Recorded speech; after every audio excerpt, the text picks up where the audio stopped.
आज की मार्केट देखने के बाद लोगों का रिएक्शन थोड़ा-सा यहाँ पर खराब हो सकता है, क्योंकि इस समय मार्केट में 2 आईपीओ मेन लाइन के यहाँ पर ओपन हो चुके हैं। मतलब एक आज ओपन हो गया, एक आप लोग का कल ओपन हो जाएगा और दोनों आईपीओ से थोड़ी बहुत तो यहाँ पर एक्सपेक्टेशन है ही। बहुत ज़्यादा भले ही ना हो, बट थोड़ी बहुत तो एक्सपेक्टेशन यहाँ पर है। और उन 2 में से भी एक आईपीओ बोराना वीव जो आज मार्केट में ओपन हो गया है, इससे तो एक्सपेक्टेशन थोड़ी-सी यहाँ पर ज़्यादा है, क्योंकि छोटा आईपीओ है, छोटा आईपीओ डिमांड ज्यादा होगी, जीएमपी यहाँ पर अच्छी चल रही है, ठीक ठाक चल रही है और बेटर हो सकती है। लेकिन आज की मार्केट इतनी ज्यादा लाल थी, पोर्टफोलियो ओवरऑल ज्यादा नेगेटिव तो नहीं गया, खाली 0.5% के आसपास मेरा डाउन था। आप लोग का कितना था मुझे आप लोग कमेंट में बता सकते हो। मोर और लेस अगर किसी ने यहाँ पर मिड कैप वगैरह के स्टॉक परचेज करे होंगे तो पोर्टफोलियो उतना ज्यादा रेड नहीं होगा। अगर आप लोग को मैं यहाँ पर आज की इंडेक्स भी दिखाऊं, सेंसेक्स तकरीबन 1% के आसपास डाउन थी, निफ्टी भी तकरीबन 1% के आसपास डाउन थी। लेकिन जो मिड निफ्टी है लगभग वो भी 1-1.25% के आसपास डाउन थी, बैंकेक्स भी डाउन था। सारे सेक्टर्स यहाँ पर आप लोग कह सकते हो कि मेजरली 1% यहाँ पर डाउन थे। और फिर जितना जिसका यहाँ पर बीटा होगा पोर्टफोलियो का, बीटा मतलब कि अगर इंडेक्स इतनी मूव कर रही है तो उसके रेस्पेक्टिव में आपका पोर्टफोलियो कितना मूव कर रहा है। बीटा एक टर्म होता है ये, अगर कोई फाइनेंशियल की पढ़ाई कर रहा हो स्टॉक मार्केट इक्विटी की तो उनको ही पता होगा। Beta alpha gamma, beta alpha gamma तो खैर सभी को पता होगा, लेकिन हर सब्जेक्ट में उसकी जो डेफिनेशन होती है वो बदल जाती है। तो लाइक फाइनेंशियल स्टडीज में बीटा का मतलब ये होता है, अल्फा का मतलब ये होता है, थीटा भी होता है, गामा भी होता है। जो लोग ऑप्शन ट्रेडिंग करते हैं उन लोगों ने थीटा डेके, गामा डेके वगैरह भी सुना होगा। तो खैर वो सारी तो चलो चलो टेक्निकल बातें हो गई पढ़ाई लिखाई की, हटाओ सबको यहाँ पर। लेकिन मार्केट यहाँ पर बेटर हो सकती थी। अगर मार्केट बेटर होती तो जीएमपी में कहीं ना कहीं आप लोग को आज शाम तक या रात तक और ज्यादा पॉजिटिव न्यूज देखने के लिए मिल सकती थी। एज ऑफ नाउ भी लगभग 30% के आसपास का जीएमपी यहाँ पर चल रहा है, विच इज डिसेंट। चलो हम लोग बात करते हैं यहाँ पर बोराना के बारे में एंड बेल राइस के बारे में एंड लीला होटल्स की भी लगभग 3,500 करोड़ के आसपास का आईपीओ यहाँ पर फाइल हो चुका है। तकरीबन 5,000 करोड़ का आईपीओ है, जिसमें से 3,000 करोड़ का यहाँ पर फ्रेश इशू है और 2,000 करोड़ का यहाँ पर ऑफर फॉर सेल है। मतलब कि ये अमाउंट यहाँ पर कंपनी के पास नहीं जाएगा, ये अमाउंट यहाँ पर इन्वेस्टर्स लोग ले जाएंगे। होटल इंडस्ट्री का आईपीओ है, not a big fan, neither I am hyped about this IPO. मतलब हॉस्पिटैलिटी सेक्टर का आईपीओ वगैरह कभी भी आज तक पास्ट में भाई मैंने तो नहीं देखा कि कोई चले हो। बहुत सारे आए, हम लोग के सामने भी कई बार आईपीओ आए हॉस्पिटैलिटी के, लेकिन कुछ खास यहाँ पर मूव नहीं कर रहे थे। आखिरी की भी अगर बात करोगे तो वेंटिव हॉस्पिटैलिटी करके एक आईपीओ आया था, अराउंड 6 महीना हो गए होंगे आए हुए। वो भी कुछ खास यहाँ पर मूव नहीं कर रहा था, इसलिए मुझे यहाँ पर पर्सनली लीला होटल से कुछ ज्यादा यहाँ पर एक्सपेक्टेशन नहीं है। सेकेंडली इस आईपीओ की अभी तक यहाँ पर जीएमपी भी एक्टिवेट नहीं हुई है। अगर यहाँ पर कोई भी अपडेट आएगा तो मैं आप लोग को अपडेट कर दूंगा। इसके बाद बात करते हैं, चलो अब हम लोग यहाँ पर पहले बोराना वीव के आईपीओ के बारे में। टेक्सटाइल इंडस्ट्रीज का आईपीओ है, ये बात मैंने अपने कल वीडियो में बताई थी, बट मैंने लोगों को दिखाया नहीं था, तो कुछ लोग यहाँ पर कमेंट कर रहे थे कि दिखाओ चला हमें। तो ये टेक्सटाइल इंडस्ट्रीज का आईपीओ है। वीविंग मतलब बुनाई होता है यार, वीविंग का मतलब जो इंग्लिश में होता है बुनाई होता है। बुनाई मतलब जो नहीं दादी और नानी लोग करते हैं बुनाई पुराने जमाने में, आज के लोग भी करते हैं बुनाई, काफी आप लोग चले जाओगे कर दो। मेजर टेक्सटाइल इंडस्ट्री का ये आईपीओ है। अगर मैं आप लोग को यहाँ पर इसके प्रोडक्ट्स भी दिखा देता हूँ, यहाँ पर ये देख सकते हो कपड़ा वपड़ा बिछा हुआ है, बड़ी बड़ी यहाँ पे रीलें लगी हुई हैं व्हाइट कलर की, और भी अलग कलर की रीलें आती हैं। तो टेक्सटाइल इंडस्ट्री का ये आईपीओ रहने वाला है। आज था डे 1, लगभग 5 बजे के बाद मैं ये वीडियो बना रहा हूँ, तो डे 1 पे आप लोग का आईपीओ क्लोज हो चुका है। कल डे 2 और परसों डे 3, मतलब कि अभी भी आप लोग के पास कल का और परसों का 2 दिन का समय है इस आईपीओ में अपनी अपनी एप्लीकेशन आप लोग फाइल कर सकते हो अभी भी यहाँ पर। इसके अलावा 23 तारीख को आ जाएगी अलॉटमेंट, के फिनटेक पे आप लोग इजीली चेकआउट कर लोगे। 27 तारीख को हो जाएगी मार्केट में इस आईपीओ की लिस्टिंग। अच्छा, अब यहाँ पर अप्लाई कैसे करना है इसको थोड़ा सा ध्यान से सुन लो, क्योंकि चीजें यहाँ पर अब चेंज हो चुकी हैं। पहली बात तो एक भी लॉट अप्लाई करना चाहते हो तो कट ऑफ प्राइस पर अप्लाई करना है, 216 रुपए के हिसाब से आप लोग अप्लाई करोगे। 69 शेयर रखे गए हैं एक लॉट में, मतलब कि एक लॉट का जो अमाउंट है वो पड़ेगा आप लोग को 14,904 रुपए का। अब रिटेल कैटेगरी में आप लोग यहाँ पर एक लॉट से लेकर 13 लॉट तक अप्लाई कर सकते हो, मतलब कि 1 2 3 4 5 6 7 8 9 10 11 12 13। बट अगर अप्लाई कर रहे हो रिटेल कैटेगरी में तो एक ही लॉट के लिए करो। क्यों? क्योंकि आईपीओ रिटेल कैटेगरी में ओवर सब्सक्राइब हो चुका है। अब अगर आप लोग को अलॉटमेंट मिलती भी है तो खाली एक ही लॉट की मिलेगी, नहीं तो कुछ नहीं मिलेगा। इसीलिए फालतू में आप लोग चाहे 5 लॉट अप्लाई करो, चाहे 13 लॉट अप्लाई करो, चाहे 10 लॉट अप्लाई करो, मिलनी एक ही है। पॉसिबिलिटी, प्रोबेबिलिटी सब कुछ आप लोग की उतनी ही होगी जितनी यहाँ पर एक लॉट अप्लाई करो चाहे 13 लॉट अप्लाई करो। इसलिए फालतू में पैसा ब्लॉक करने की नीड नहीं है। सिंपली एक लॉट के लिए रिटेल कैटेगरी में अप्लाई कर सकते हो। कैटेगरी चेंज करना चाहते हो? अच्छा, रिटेल में तो आप लोग समझ गए यहाँ पर। अब अगर किसी को यहाँ पर कैटेगरी चेंज करके अप्लाई करना है तो फिर आप लोग यहाँ पर कर सकते हो स्मॉल एचएनआई में अप्लाई कर सकते हो। बिग एचएनआई वाला तो कोई मेरी वीडियो यहाँ पर देख नहीं रहा है, तो मैं यहाँ पर स्मॉल एचएनआई कैटेगरी की मैं वहाँ पर बात कर रहा हूँ। स्मॉल एचएनआई की कैटेगरी के लिए आप लोग को यहाँ पर 14 या उससे ज्यादा कहीं तक आप लोग चाहो वहां तक अप्लाई कर सकते हो। 14, 15, 16 से लेकर इन्फिनिटी अमाउंट तक अप्लाई कर सकते हो। बट क्योंकि स्मॉल एचएनआई कैटेगरी में भी ये आईपीओ ओवर सब्सक्राइब हो चुका है, तो अब अगर आप लोगों को एचएनआई कैटेगरी में भी अलॉटमेंट मिलती है तो वहां पर भी सिर्फ 14 लॉट की ही अलॉटमेंट मिलेगी। चाहे आप लोग वहां पर 14 लॉट अप्लाई करो, चाहे वहां पर आप 16 लॉट अप्लाई करो, चाहे वहां पर आप 50 लॉट अप्लाई करो, मिलनी आपको 14 ही लॉट की अलॉटमेंट है। मतलब कि अगर कोई यहाँ पर रिटेल में ना अप्लाई करके आप लोग एचएनआई में अप्लाई करना चाहते हो तो फिर आप लोग यहाँ पर 14 लॉट के लिए अप्लाई कर दो। अमाउंट आप लोगों का यहाँ पर इतना हो जाएगा कट ऑफ प्राइस पे। ठीक, कैटेगरी चूज करना वो आपकी चॉइस है, उसमें मेरा कोई रोल नहीं है। जिसके पास जितने पैसे हो, आप लोग के पास कम पैसे हो एक लॉट के लिए रिटेल में कर दो, ज्यादा पैसे हो इतने पैसे हो तो आप लोग यहाँ पर 14 लॉट के लिए स्मॉल एचएनआई में अप्लाई कर सकते हो। और कोई अप्लाई करने का तरीका नहीं है, ईदर 1 और 14, नथिंग एल्स। आई होप मेरी बात आप लोग यहाँ समझ गए होंगे। बाकी रिटेल कैटेगरी में तकरीबन 9,721 लोगों को एक एक लॉट की अलॉटमेंट मिलेगी। स्मॉल एचएनआई में खाली 347 लोगों को 14 लॉट की अलॉटमेंट मिलेगी। मर्जी यहाँ पर टोटल आपकी कि आप लोग यहाँ पर कौन सी कैटेगरी की लाइन में लगना चाहते हो। चांसेस किस में ज्यादा है वो मैं भी आप लोग को यहाँ पर गाइड कर देता हूँ। देखो, रिटेल कैटेगरी में पहली बात तो आप लोग को यहाँ पर लगेगा कि लगभग आईपीओ 25 गुना के आसपास सब्सक्राइब हो चुका है।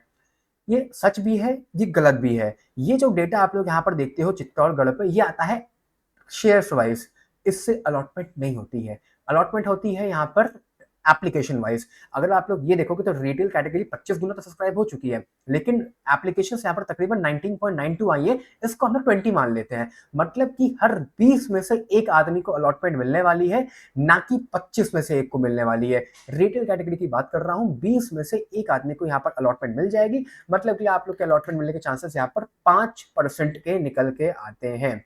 20 में से एक आदमी को अलॉटमेंट मिलेगी, बाकी 19 लोगों का पैसा यहाँ पर अनब्लॉक हो जाएगा as of today. Small HNI की बात करूं, वैसे तो आप लोग यहाँ देखोगे तो लगभग 16-17 गुना के आसपास आता है, बट एप्लीकेशन वाइज में 15 में से एक आदमी को अलॉटमेंट मिलने वाली है और बाकी 14 लोगों का पैसा यहाँ पर अनलॉक हो जाएगा। मतलब कि आप लोग के स्मॉल एचएनआई में अलॉटमेंट मिलने के चांसेस लगभग 6.5% 7% के आसपास के हैं। इसीलिए मैं कह रहा हूँ कैटेगरी चूज करना वो आपकी चॉइस है, उसमें मेरा कोई रोल नहीं है। मैं किस कैटेगरी में लगाऊंगा, जहां तक है रिटेल में ही लगाऊंगा, स्मॉल एचएनआई वगैरह में नहीं अप्लाई करने वाला हूँ। टोटल डिपेंड ये आपके ऊपर करता है। जीएमपी की बात करूं तो एज ऑफ टुडे लगभग यहाँ पर 65 रुपए के आसपास चल रही है, चाहे आप लोग कहीं भी देख लो 60-65 रुपए की चल रही है। 65 रुपए मानते हुए चलता हूँ मैं यहाँ पर, तो मोटा मोटा जो प्रॉफिट है वो तकरीबन 4,500 रुपए के आसपास का हो जाएगा, जो कि डिसेंट है। 30% का प्रॉफिट यहाँ पर हो जाएगा। 30% के लिए आप लोग ऐसे आईपीओ में अप्लाई किया जा सकता है। लिफ्टिंग की बात करूं मैं अगर यहाँ पर तो 216 रुपए हो गया प्राइस पर शेयर और 65 रुपए की जीएमपी, वही 280 रुपए के आसपास की लिफ्टिंग आप लोग यहाँ पर मान के चल सकते हो, विच इज डिसेंट। मेरे पॉइंट ऑफ व्यू से यहाँ पर अप्लाई किया जा सकता है। बाकी अगर आज अप्लाई नहीं किया तो कल अप्लाई कर सकते हो, नहीं तो परसों तक अप्लाई कर सकते हो। कोई वैसे जल्दीबाजी करने की यहाँ पर नीड नहीं है। अब बात करते हैं हम लोग यहाँ पर बेल राइस इंडस्ट्री के आईपीओ के बारे में।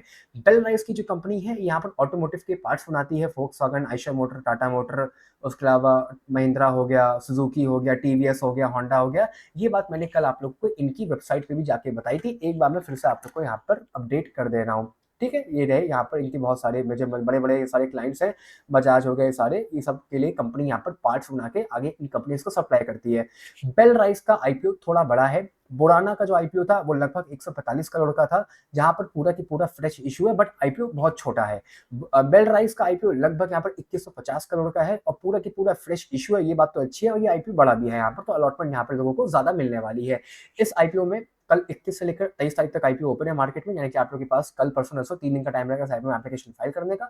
26 तारीख को अलॉटमेंट बार, जो कि आप लोग लिंक्डइन टाइम पे चेकआउट कर पाएंगे, एंड 28 तारीख को हो जाएगी इस आईपीओ की मार्केट में लिफ्टिंग। यहाँ पे अप्लाई करने के लिए आप लोग को 90 रुपए के हिसाब से अप्लाई करना होगा।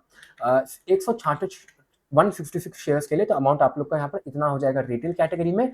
एचएनआई में अप्लाई करना है, स्मॉल एचएनआई में, तो आप लोग को फिर वहां पर अगेन 14 लॉट के लिए अप्लाई करना होगा। कैटेगरी आप लोग की यहाँ पर चेंज हो जाएगी। रिटेल में अप्लाई करना है, स्मॉल एचएनआई में अप्लाई करना है, ये डिसीजन मैं यहाँ पर आप लोग को छोड़ता हूँ। अगर इस डिसीजन में आप लोग को डाउट हो तो कल एक बार मेरी वीडियो देखना, जब कल आईपीओ ओपन हो जाएगा तो मैं इस टॉपिक पे एक डीप में थोड़ा सा यहाँ पर बात करूंगा, जो कि मैंने आज यहाँ पे बुराना के लिए करी है। ठीक है, आई होप पुराना वाली पार्ट आप लोगों ने देख लिया होगा, स्किप नहीं किया होगा। बाकी ईआईपी भी ठीक है, कोई भी यहाँ पे मेजर इशू नहीं है, कंपनी यहाँ पर ठीक ठाक लेवल से ग्रो कर रही है, हर ईयर ऑन ईयर के बेसिस पे यहाँ पर 10% का कंपनी में ग्रोथ हो जाती है प्रॉफिट की।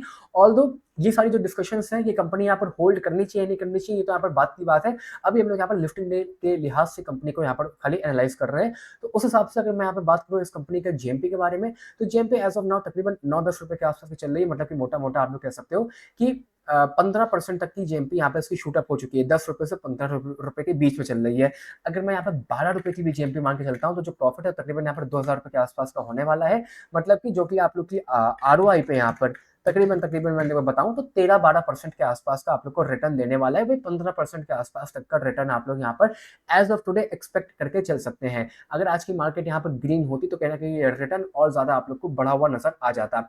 बेल राइस का भी आईपीओ ठीक है, अगर आप लोग दोनों में से किसी एक आईपीओ में अप्लाई करना चाहते हो तो ये बात मैं अपने कल की वीडियो में आप लोग को गाइड कर दूंगा कि आपको कौन से आईपीओ में पहले अप्लाई करना चाहिए, वरना दोनों आईपीओ अपने आप में बेटर आईपीओ है, कोई भी आप सच खराब वाली बात नहीं है। एक आईपीओ अप्लाई करना चाहते हो तो वो कौन सा रहेगा उसकी बात हम लोग यहाँ पर कल करेंगे, ठीक है। बाकी हम लोग बात करते हैं एक बार हम लोग यहाँ पर कि मार्केट का यहाँ पर क्या सिनेरियो चल रहा है। देखो कोचिंग शिपयार्ड वगैरह काफी यहाँ पर डाउन, थोड़ा बहुत यहाँ पर डाउन होने लग गए हैं। रीजन क्या था, मैंने उस दिन में बताया था कि डिफेंस जो वॉर यहाँ पर चल रही थी उसके चक्कर में डिफेंस के जो स्टॉक्स थे वो काफी कस के यहाँ पर भाग गए थे। ऑल्दो अगर आप लोग देखो तो यहाँ पर जो ड्रोन्स के जो स्टॉक्स थे वो अभी भी यहाँ पर शूटअप लगातार कर रहे हैं, लगभग एक महीने में 28-30% के आसपास भाग चुके हैं। चाहे आप लोग ये देखो, चाहे आप लोग यहाँ पर पारस देख लो, पारस डिफेंस देख लो, ऑल तो 6% के आसपास ये भी डाउन था यहाँ पर। आज 1800 रुपए का हाई मारने के बाद 15% यहाँ पर गिर चुका है। तो अब ये देख रहे हो ना आप लोग यहाँ पर डिफेंस सेक्टर के स्टॉक्स जितनी कस के यहाँ पर चले थे उतनी कस के यहाँ पर गिर भी सकते हैं। रीजन वही है इस बात का, क्योंकि जितनी तेजी से कोई चीज अगर मूव करती है तो उतनी तेजी से वो चीज यहाँ पर डाउन भी आती है। अब जेन टेक्नोलॉजीज देख लो, यहाँ पर ड्रोन बनाता है, धड़ाधड़ 5-5% के यहाँ पर अपर सर्किट लग रहे थे, लगातार लग रहे थे, ठीक है। आइडिया फोर्स देखो, आइडिया फोर्स तो जीता जागता एग्जाम्पल है कि कितने लोग कितने बेवकूफ हो सकते हैं। इस कंपनी ने अपना क्वार्टरली रिजल्ट पोस्ट किया था, 100% इनकी ऑर्डर बुक खाली है, 100% इन लोगों का रेवेन्यू ड्रॉप हो चुका है। भद्दर आर्टिकल्स पड़े हुए हैं, आप लोग जाके चेकआउट कर सकते हो। लेकिन इंडिया में लोग इतने बेवकूफ हैं, मैं ये क्लियर बात कर रहा हूँ, इतने ज्यादा बेवकूफ हैं, खाली ऑर्डर बुक पड़ी है और लोग इस शेयर को 300 पे बाय करके फर्जी बाय कर रहे हैं। 70% स्टॉक भाग गया, क्यों? क्योंकि रिटेलर बेवकूफ है, उसने स्टॉक को बाय किया। इस स्टॉक में अगर आप लोग देखोगे तो रिटेलर भरा पड़ा है, ऐसे स्टॉक्स का कुछ भी नहीं होने वाला।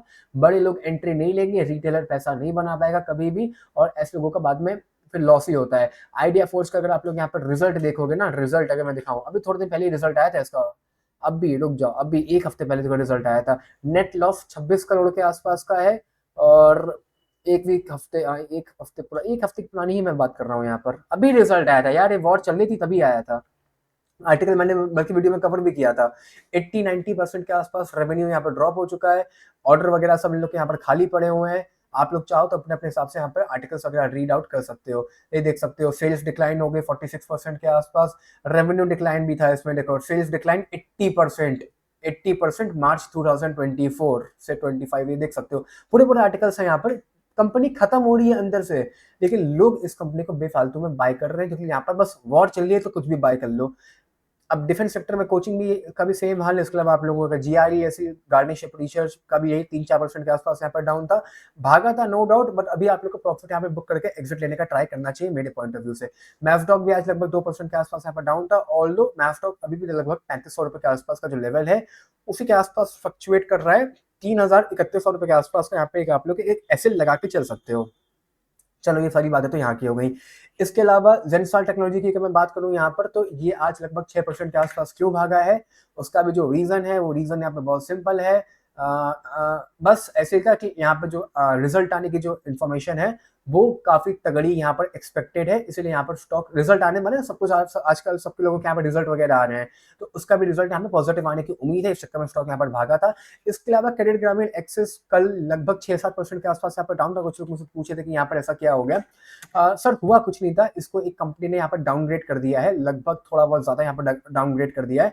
इस चक्कर में यहाँ पर हल्का सा लॉस में कल 6% के आसपास शेयर में गिरावट आई थी। देख सकते हो आप लोग यहाँ पे क्रेडिट ग्रामीण का जो शेयर था वो लगभग यहाँ पर 42% के आसपास डाउन साइड पोटेंशियल है, ऐसा यहाँ पर मतलब कुछ एनालिस्ट थे जो शेयर्स की रेटिंग और बाइंग के जो टारगेट्स वगैरह देते हैं, उन्होंने ऐसा बोला है, जिसके चक्कर में यहाँ पर कल 1200 रुपए के आसपास जैसे यहाँ पे जो स्टॉक है वो पहुंचने लग गया था, इसको डाउनग्रेड कर दिया लगभग 1100 रुपए के आसपास का।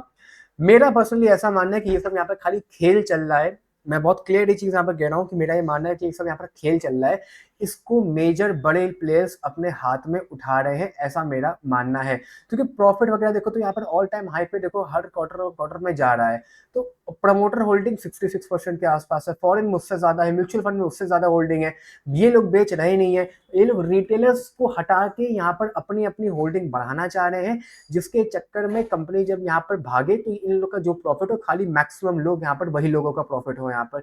इसलिए खैर एनीवेज मेरे पोर्टफोलियो में तो है, यहाँ पर किसी ने भी बाय किया है तो 1100 1200 1000 रुपए के आसपास बाय किया है, उससे ऊपर तो किसी ने यहाँ पर बाय नहीं किया होगा बिल्कुल भी, तो मैंने खुद नहीं बाय किया, तो आप लोगों ने क्या बाय किया होगा। तो मेरे पॉइंट ऑफ व्यू से अगर आप लोग ब्रेक इवन पे हो तो आप लोग को बने रहना चाहिए, बट अगर आप लोग को टाइम होराइजन उतना नहीं है तो आप लोग यहाँ पर एग्जिट ले सकते हो। चॉइस यहाँ पर आपके ऊपर है, कंपनी में ऐसा कोई भी नेगेटिव फिलहाल तो मुझे नहीं लग रहा है। रिजल्ट ऊपर नीचे आ सकते हैं बट अगेन कोई उसमें खराब वाली बात नहीं है। बीएससी का जो टारगेट था 7500 रुपीज का वो यहाँ पर टच हो चुका है। अब भैया यहाँ से मेरा काम खत्म, 7500 रुपए के आसपास का टारगेट था जो कि यहाँ पर आज ही यहाँ पर मॉर्निंग में हिट हो गया था। 7500 का टारगेट था, कंपनी का मार्केट कैप 1 लाख करोड़ का यहाँ पर हिट हो गया। पिछले 3 महीने से जो मैं चीख रहा था वो यहाँ पर कंप्लीट हो चुका है, इसीलिए अब यहाँ से एग्जिट लेना स्टार्ट कर लो। 73 74 पे मैंने पिछले हफ्ते भी कहा था, मैं फिर से वही कह रहा हूँ, 7500 रुपए पे कसम मत खा के बैठो, थोड़ा बहुत यहाँ पर ऊपर नीचे चलता है। यहाँ पर पिछले 6 महीनों में भयंकर प्रॉफिट हम लोगों ने कमाया है, भयंकर, कुछ नहीं तो 50-60% का प्रॉफिट हम लोगों ने यहाँ पर कमाया है बहुत ही आराम से।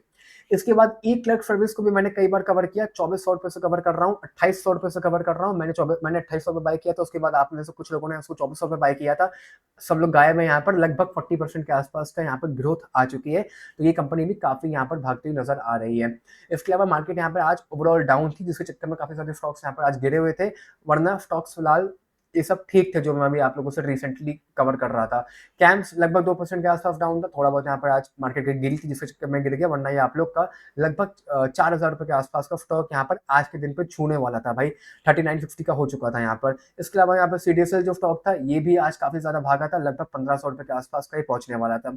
तो स्टॉक्स अगर आप लोग के ठीक है, यहाँ पर आप लोग होल्डिंग कंटिन्यू कर सकते हो, कोई भी अगर आप लोग को डाउट हो नीचे कमेंट कर देना, मैं आप लोग को रिप्लाई कर दूंगा। बाकी इंस्टाग्राम पे आकर मुझे डीएम कर सकते हो, ये मेरा इंस्टाग्राम का ऑफिशियल पेज है, यहाँ पर सारे आप लोग को अपडेट रखता हूँ चीजों से, बॉल वगैरह से भी, एंड जो भी कुछ स्टॉक मार्केट की जितनी भी न्यूज वगैरह रहती है सबसे मैं आप लोग को यहाँ पर अपडेट रखता हूँ, आप लोग आके चेकआउट यहाँ पर कर सकते हो। आज की वीडियो में इतनी, bye bye, take care, love you all.